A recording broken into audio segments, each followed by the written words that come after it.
தனுசு ராசி. தனுசு ராசிக்கு 8ல போயிட்டு குரு உச்சமாகுறாரு. குரு உச்சமடைஞ்சும் 8ல மறைஞ்சு உச்சமாகிறதுனால இவங்களுக்கு எந்த விதமான அனுகூலமும் இல்ல. கோவிலுக்கு போகலாம்னு நினைச்சா எல்லாமே தடைப்படும். யாருக்கு மூலமா ஒரு உதவி தேவைப்படும், அவங்கள போய் கேட்கலாம்னு நினைச்சீங்கன்னா அதுவுமே தடைப்படும். இன்னும் ஒரு 3, 4 மாதத்திற்கு இந்த சந்திப்புகள் எல்லாத்தையும் வந்து நீங்க நிறுத்தி வச்சுக்கிறது நல்லது. அதனால அந்த செயல் நடக்கலையே அப்படின்றதுனால மனக்கவலைகள் அதிகமாகும். அதனால இந்த மாதிரி விஷயத்தெல்லாம் நீங்க குறைச்சிக்கிறது நல்லது. இதுல வந்து முதல் நட்சத்திரமான மூலம் நட்சத்திரம். மூலம் நட்சத்திரத்துல இருக்கிறவங்களுக்கு எப்பவுமே நிறைய பேர் வந்து நல்லதே சொல்ல மாட்டாங்க. ஆண் மூலம் அரசாலும் பெண் மூலம் நிர்மூலம்னு சொல்லுவாங்க. ஆனா இந்த காலகட்டத்துல பாத்தீங்கன்னா ஆண்களா இருந்தாலுமே இந்த மூலம் நட்சத்திரத்துல இருக்கிறவங்களுக்கு மன கஷ்டம் தான் அதிகமா இருக்கும். பெண்களுக்கு மட்டும்தான் இப்படியான்னு சொல்லிட்டு இருந்தது போக ஆண்களுக்குமே இன்னும் 6 மாச காலம் இந்த நிலை நீடிக்க தான் போகுது. நல்ல விஷயம் என்னன்னா 3ல் இருக்கக்கூடிய ராகு. நீங்க ஏதாவது ஒரு போட்டி பந்தயத்துல ஜெயிக்கணும், இல்லைன்னா ஒரு வழக்குல ஜெயிக்கணும் அப்படின்னா இந்த ராகு உங்களுக்கு கை கொடுப்பார். எல்லா கிரகங்களுமே உங்களுக்கு சாதகமான நிலையில இல்லாத பொழுது கூட ராகு மட்டும்தான் உங்களுக்கு ஒரு சாதகமான நிலையில இருக்கிறாரு. மூலம் நட்சத்திரத்துல பிறந்தவங்களுடைய குணநலன்கள் வந்து எப்பவுமே மேலோங்கி இருக்கும். இந்த நட்சத்திர அதிபதியான கேது ராசிக்கு 9ல இருக்கிறாரு. தந்தை மூலமா ஒரு தேவையற்ற இன்னல்களை சந்திச்சுட்டு இருக்கீங்க. சனி பகவான் 4ல இருந்து தாயாருடைய உடல் நலன்ல பின்னடைவை கொடுத்துட்டு இருந்தாரு. பிரச்சனையெல்லாம் நீடிக்க தான் போகுது. அதையெல்லாம் நீங்க சரி பண்ணி தான் ஆகணும். இந்த ஆடி மாதம் தனுசு ராசிக்கு ஒரு மிகப்பெரிய மாற்றம் எதுவும் இருக்காது. அடுத்தது பூராடம் நட்சத்திரம். ராசி அதிபதியான பூராடம் நட்சத்திர அதிபதியான சுக்கிரன் 9ல கேதுவோட சேர்றாரு. இந்த சுக்கிரன் வந்து உங்களுக்கு 6ஆம் அதிபதி தான். 6க்கும் 11க்கும் உடையவர். 9ல இருக்கிறதுனால உங்களுக்கு தேவையற்ற மனக்குழப்பங்கள், தந்தையுடன் இருந்த மனக்கசப்புகள் ஓரளவு சரியாகும் ஒரு மாதம். உங்க அப்பாவோட பிரச்சனை இருந்ததுன்னா அவரோட இந்த மாசம் போய் நீங்க பேசி அவர் கூட ஒரு நல்ல பேர் கிடைக்கும். அடுத்தது உத்திராடம் நட்சத்திரம். உத்திராடம் முதல் பாதம். இந்த முதல் பாதத்துல இருக்கிறவங்களுக்கு என்னென்ன பிரச்சனைனா, மற்றவங்க நம்மள மாதிரியே ஒழுக்கமா இருக்கணும், நேர்மையா இருக்கணும் அப்படின்னு நினைச்சுக்கிறதுனாலதான் இவங்களுக்கு எல்லா பிரச்சனையுமே. 4ல இருக்கக்கூடிய சனி பகவான் தாயாருடைய உடல் நலத்துல ஒரு சுணக்கத்தை கொடுத்தாலும் கூட ராசிக்கு அதிபதியான குரு 8ல இருக்கிறாரு. நட்சத்திர அதிபதியான சூரியனும் 8ல போய் இருக்கிறாரு. அதனால உங்களுக்கு வந்து தேவையில்லாத மனக்குழப்பம், தேவையில்லாத அவமானம், அம்மாக்கிலிருந்து ஒரு பாசம் கிடைக்காது, அப்பாக்கிலிருந்தும் பாசம் கிடைக்காது, இந்த மாதிரி எல்லாம் பிரச்சனை எல்லாமே நடந்துட்டு இருக்கு. இன்னும் இந்த மாதமும் இது வந்து நீடிக்க தான் போகுது. நீங்க இந்த உத்திராடம் நட்சத்திரத்துல இருக்கிறவங்க வந்து வணங்க வேண்டிய கடவுள் வந்து சூரிய பகவான். குறிப்பிட்டு இந்த சூரிய பகவானை ஏன் சொல்றோம்னா, இந்த நட்சத்திரத்தின் அதிபதி 8ல மறைகிறதுனால எப்பவுமே சூரியன் வந்து மறையக்கூடாது. சூரியன் மறைஞ்சா எதுவுமே அவங்களுக்கு கிடைக்காது. இந்த மாதம் காலையில எழுந்ததும் 6 மணிக்கு சூரிய நமஸ்காரம் பண்ணிட்டு வந்தீங்கன்னா உங்களுக்கு ஓரளவுக்கு உங்களுடைய பிரச்சனைகளை சமாளிக்கிறதுக்கான வாய்ப்புகள் கிடைக்கும். மகர ராசி. மகர ராசிக்கு ராசி அதிபதியான சனி பகவான் 3ல இருந்து உங்களுடைய முயற்சிகளுக்கு ஒரு கூடுதல் பலத்தை கொடுத்துட்டு இருந்தாரு. அந்த பலத்தை ஒரு 6 மாசத்து காலத்துக்கு கொஞ்சம் சற்று சுணக்கம் இருக்கும். சனி பகவான் வக்ரம் அடைய போறாரு. 5 மாதமாகும் அவர் வந்து வக்ர நிவர்த்தி ஆகிறதுக்கு.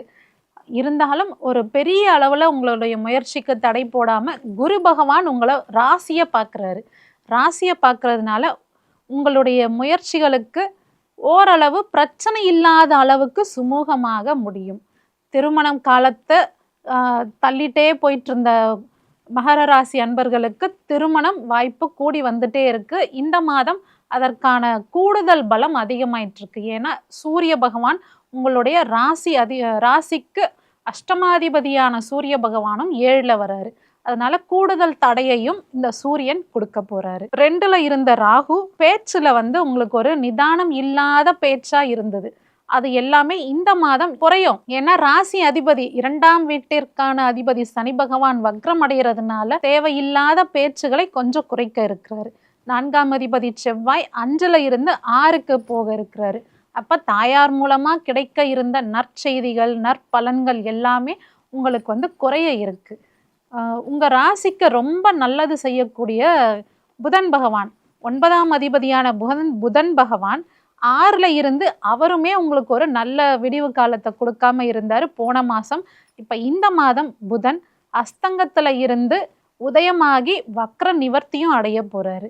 அதனால புதன் கொடுக்கக்கூடிய பலன்களையும் சேர்த்து செவ்வாய் பகவானே உங்களுக்கு கொடுக்க இருக்காரு. இந்த மகர ராசியில உத்திராடம் 2, 3, 4ஆம் பாதத்தில் இருக்கக்கூடியவர்கள் போன மாசம் வந்து ஒரு பெரிய இக்கட்டான சூழ்நிலை, இந்த சூழ்நிலையை எப்படி சமாளிக்கிறதுன்னு தெரியாத அளவுக்குலாம் இருந்திருப்பீங்க.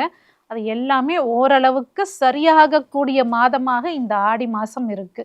இந்த ஆடி மாசத்துல பிரச்சனைகள் ஓரளவுக்கு சரியானாலும் முழுமையாக தீர்வதற்கு இன்னும் காலம் எடுத்துக்கும். ஆடி முடிஞ்சு ஆவணி மாசம்தான் உங்களுடைய பிரச்சனைகள்லாம் வேற விதமாக மாறும். அடுத்தது திருவோணம் நட்சத்திரம். திருவோணம் நட்சத்திரத்துல இருக்கிறவங்களுக்கு எப்பவுமே விஷ்ணுவுடைய அருள் இருக்கும். இந்த விஷ்ணுவுடைய அருள் இருக்கிற வரைக்கும் இவங்களை யாருமே எதுவுமே செய்ய முடியாது. ராசி அதிபதியான சனி பகவானும் வக்ரம் அடைகிறாரு. இந்த ராசிக்கு நல்லது செய்யக்கூடிய புதன் பகவானும் அஸ்தங்கத்துல இருந்து உதயமாகிறாரு. ஓரளவு பிரச்சனைகள்ல இருந்து விடுபட்டு வெளியே வரக்கூடிய மாதமாக இந்த ஆடி மாதம் திருவோணம் நட்சத்திரத்துல பிறந்தவங்களுக்கு அமைய இருக்கு. அவிட்டம் நட்சத்திரம் முதல் பாதம், 2ஆம் பாதம். இந்த ராசிக்கு வந்து கூடுதல் பலத்தை கொடுக்க இருக்கிறது வந்து குரு பகவான். குரு உங்க ராசியையே பார்த்தாலும் பூசம் நட்சத்திரத்துல இருந்து ராசியை பார்க்கிறாரு. அந்த நட்சத்திர அதிபதி வக்ரம் அடைகிறதுனால திருமணம் சார்ந்த பிரச்சனைகள் ஓரளவுக்கு சுமூகமா முடியக்கூடிய ஒரு காலமா இது இருக்கு. குரு அஸ்தங்கம் அடைய இருக்கிறாரு. குரு அஸ்தங்கம் ஆனதுக்கு அப்புறமா இந்த பிரச்சனைகள் உங்களுக்கு குரு பார்வை இருக்காது. அதனால பிரச்சனைகள்ல இருந்து விடுவு காலம் உங்களுக்கு இருக்கு. சனி பகவானுடைய பார்வை ராசிக்கும் கிடையாது. அதனால பிரச்சனைகள்ல இருந்து நீங்க உங்களை விடுவிச்சுக்கக்கூடிய காலமா இந்த காலம் இருக்கு. மகர ராசியில பிறந்தவங்க இந்த மாதம் வணங்க வேண்டிய தெய்வம் சந்திர பகவான். சந்திரனை வந்து 3ஆம் பிறை அன்னைக்கு நீங்க வழிபடுறதுனால தேவையற்ற மனக்குழப்பங்கள், தேவையற்ற அவமானங்களை தவிர்க்க முடியும். கும்பராசி. கும்பராசிக்கு ராசியிலேயே ராகு இருக்கிறாரு. தேவையில்லாம நீங்க ஒருத்தரை நம்பி பணத்தை இழந்திருப்பீங்க. தேவையில்லாத மன கஷ்டங்களை அனுபவிச்சுட்டு இருந்திருப்பீங்க. அதுல இருந்து ஓரளவுக்கு விடிவு காலம் அப்படின்னு சொல்லலாம் இந்த ஆடி மாதம். இந்த ஆடி மாசத்துல உங்களுக்கு வந்து ஒரு நல்ல செய்தி இருக்குன்னா அது வந்து புதன் பகவானால மட்டும்தான் இருக்கு. கும்பராசிக்கு 5ஆம் அதிபதியான புதன் 5லேயே இருக்கிறாரு. இருந்தாலும் அஸ்தங்கத்துல இருக்காரு. ராசிக்கு 5ஆம் அதிபதி உங்களுக்கு யோகத்தை தரக்கூடிய ஒருவராக இருக்கிறார். குருவும் மறைஞ்சிட்டாரு. ராசிக்கு வந்து செவ்வாய் பகவான் ஒரு நல்லதையும் செய்ய மாட்டார். அவரும் வந்து 5ல வர போறாரு. அதனால தேவையில்லாத ஒரு பெரிய முதலீடுகளை எல்லாம் நீங்க தவிர்க்கிறது நல்லது. 2ல சனி வக்ரமா இருக்கிறாரு.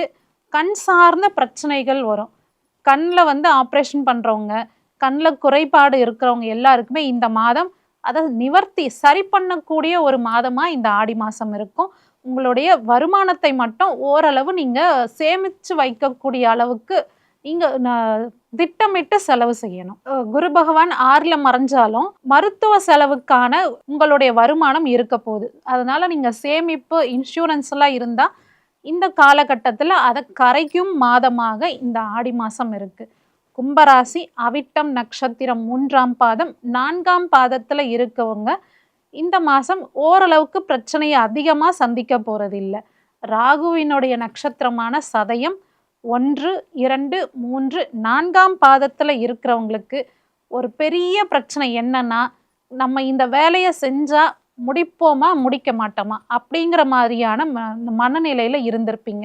அந்த முயற்சிக்குரிய செவ்வாய் பகவான் 4ஆம் வீட்டுல இருந்து 5ஆம் வீட்டிற்கு சஞ்சாரம் செய்ய போறாரு. அப்போ உங்களுடைய முயற்சிகள் அந்த காலகட்டத்தில் நிறைவேறும்.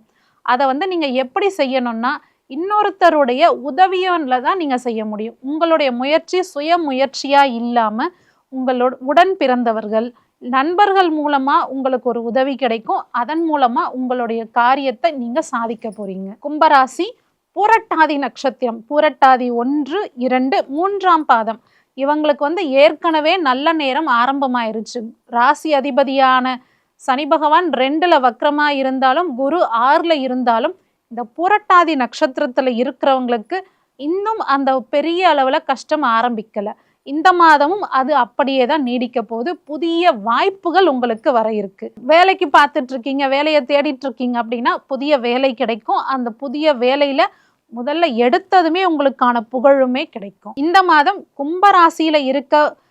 கும்பராசியில பிறந்தவங்க வணங்க வேண்டிய கடவுள் விநாயகர். விக்னங்களை அழிக்கும் விநாயகரை வழிபடுவதால் உங்களுக்கு பெயரும் புகழும் கிடைக்கும். மீனராசியில இருக்கிறவங்களுக்கு 7 சனியுடைய தாக்கம் குறையக்கூடிய மாதமாக இந்த ஆடி மாசம் இருக்கு. மீனராசிக்கு ஒரு நடந்துட்டு இருக்குன்னா, இந்த மீனராசியில பிறந்தவங்களுக்கு நிறைய பேர் ஃபாரின் போறக்கூடிய ஒரு வாய்ப்பு கிடைச்சிருக்கும். காரணமே இல்லாம தட்டி கழிச்சிருப்பாங்க. காரணமே இல்லாம அதுக்கு ஒரு தடை வந்திருக்கும். இந்த ஃபாரின் போகணும் அப்படின்னு நினைச்சு அது ஃபெயிலியர் ஆச்சு இல்லையா, அவங்க எல்லாருக்குமே இந்த மாசம் மறுபடியும் ஒரு வாய்ப்பு கிடைக்கும். அந்த பயன்படுத்தி நீங்க ஃபாரின் போய் படிக்கிறதுக்கோ வேலைக்கு போறதுக்கோ இந்த நேரத்தை, இந்த காலகட்டத்தை நீங்க பயன்படுத்திக்கலாம். மீன ராசியில முதல் நட்சத்திரமான பூரட்டாதி 4ஆம் பாதம், ராசிக்கு அதிபதியான குரு இந்த நட்சத்திரத்துக்கும் அதிபதியா இருக்கிறாரு. அந்த குரு உச்சமா இருக்கிறாரு. குரு உச்சமடைஞ்சு அன்னையில இருந்து உங்களுடைய தொழில் கொஞ்சம் கொஞ்சமா டெவலப் ஆயிட்டே இருந்திருக்கும். அது இந்த மாதமும் அதிகப்படியாக தான் இருக்கும். குரு அஸ்தங்கமானதுனால தொழில்ல எந்த விதமான சுணக்கமும் இருக்காது. அஸ்தங்கம் அடையக்கூடிய குரு சில காலத்திலேயே அஸ்தங்கத்துல இருந்து உதயம் ஆயிடுவாரு. அப்ப தேவையில்லாத உங்களுக்கு நஷ்டத்தை கொடுக்கக்கூடிய இடத்துல குரு இல்லை. குருவுடைய பார்வை இந்த ராசிக்கு இருக்கிறதுனால உங்களுடைய தொழில் முன்னேற்றம் இந்த மாதமும் பெரிய அளவுல தான் இருக்கும். அடுத்தது உத்திரட்டாதி நட்சத்திரம். நட்சத்திர அதிபதியான சனி வக்ரம் அடைகிறாரு. நல்லா போயிட்டு இருந்த பிஸ்னஸ் கொஞ்சம் கொஞ்சமா குறைய போகுது. உங்களுடைய தேவையற்ற எண்ணங்களால நீங்களே உங்களுடைய கெட்ட பெயரை வாங்கிக்க போறீங்க. நல்லா குடும்பத்தோட உங்களுடைய நண்பர்களோட ஒரு இணக்கமான சூழ்நிலை இருந்தது எல்லாமே கொஞ்சம் கொஞ்சமா குறைய போற மாதமா இந்த ஆடி மாசம் இருக்கு. ஆடி மாசத்துல உங்களுடைய பழக்க வழக்கங்களை நீங்க திட்டமிட்டு செயல்படுத்தணும். இல்லைன்னா நீங்க தேவையில்லாத பிரச்சனையில போய் மாட்டிக்குவீங்க. அடுத்தது மீனராசி ரேவதி நட்சத்திரம். ரேவதி 1, 2, 3, 4ஆம் பாதம். இந்த ரேவதி நட்சத்திரத்திலேயே சனி பகவான் இருக்கிறாரு. 7.5 சனி காலத்துல கஷ்டத்தை எல்லாம் கொஞ்சம் கொஞ்சமா அதிகரிச்சுட்டு இருந்த காலத்துல கொஞ்சம் ஓரளவு நிம்மதி கிடைக்கக்கூடிய மாதமா இந்த ஆடி மாசம் இருக்கு. சனி வக்ரம் அடையக்கூடிய இந்த காலகட்டத்துல உங்களுடைய பிரச்சனைகள் ஓரளவுக்கு சுமூகமாக தீர்க்கக்கூடிய அளவுக்கு உங்களுக்கு மாற்றம் அடையும். 7.5 சனி காலத்துல தேவையில்லாத உடல்நிலை பிரச்சனை வந்திருக்கும்.